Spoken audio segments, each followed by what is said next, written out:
Hello बच्चों, चलिए start करते हैं एग्जाम्पल 16। एग्जाम्पल 16 में हमें क्या करना है, find the projection of the vector A, vector ये है, ऑन द वेक्टर बी, और ऑन द के बाद कौन सा वेक्टर दे रखा है, बी वेक्टर दे रखा है। ठीक है, तो यहाँ से हमें प्रोजेक्शन फाइंड करना है। तो चलिए करते हैं फाइंड। कैसे करते हैं, यहाँ फर्स्टली आप लिखो जो हमारे पास गिवन है वो लिख लो। ए वेक्टर हमारे पास क्या है, 2i cap plus 3j cap और plus 2k cap, and b vector हमारे पास गिवन है i cap plus 2j cap plus k cap. ठीक है, अब यहाँ आपको ये समझना है, हमारे पास जो फॉर्मूला होता है वो ये है, ए वेक्टर डॉट बी।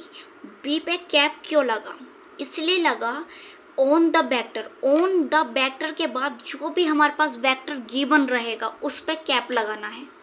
उस पे क्या लगाना है, कैप लगाना। ऑन के बाद अगर जो वेक्टर गिवन है, ऑन के बाद जो वेक्टर गिवन है उस पर आपको कैप लगाना है। ठीक है ना, क्लियर हुई बात, आपको समझ में आया कि ऑन के बाद जो भी हमारे पास वेक्टर गिवन रहेगा उस पर हमें कैप लगाना है। उसके बाद ये फॉर्मूला होता है 1/b का मैग्नीट्यूड, और यहाँ हमारे पास आएगी ए वेक्टर डॉट बी वेक्टर, ये हमारे पास डॉट प्रोडक्ट है। ठीक है, ये हमारे पास आ गया। इसमें आपको पुट करनी है वैल्यू, तो आपको पहले क्या निकालना है, a vector dot b vector find करना है। तो चलिए करते हैं, a vector dot b vector find करेंगे। ए वेक्टर क्या है, 2i cap 3j cap plus 2k cap, ये है। बी वेक्टर लिखो i cap plus 2j cap और प्लस k कैप।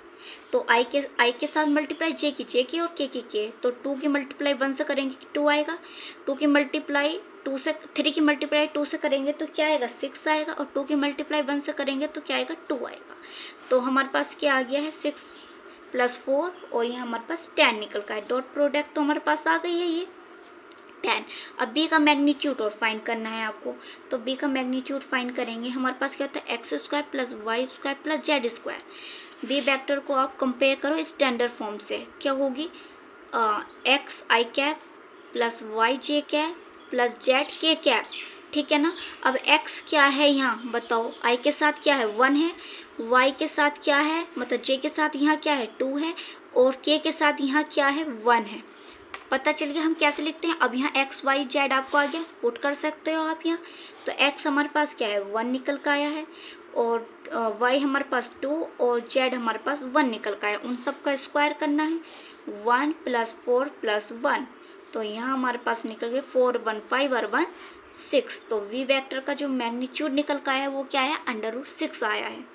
ठीक है, तो यहाँ हम पुट करेंगे, तो यहाँ 1/b का मैग्नीट्यूड इनटू में क्या है, a vector dot b vector, तो यहाँ पुट करेंगे 1/√6, और यहाँ हमारे पास क्या है 10 है।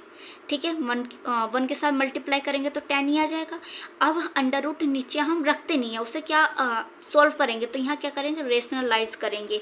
तो रेशनलाइज कैसे करते हैं, √6 की मल्टीप्लाई ऊपर कर दो और नीचे कर दो, तो यहाँ क्या बन जाएगा, 10 इंटू √6 बनेगा मल्टीप्लाई, और √6 की मल्टीप्लाई अगर √6 से होती है तो वो क्या बन जाता है, 6 बन जाता है। तो ये कैंसिल आउट हुआ 5 से, 2 के टेबल में 5 से, और ये 3 से, तो हमारे पास क्या निकल का आया, 5/3 √6, ये तो निकल का आएगा। तो ये हमारा क्या आ गया है, आंसर आ गया है। वीडियो को लाइक करें, शेयर करें, सब्सक्राइब करें चैनल को।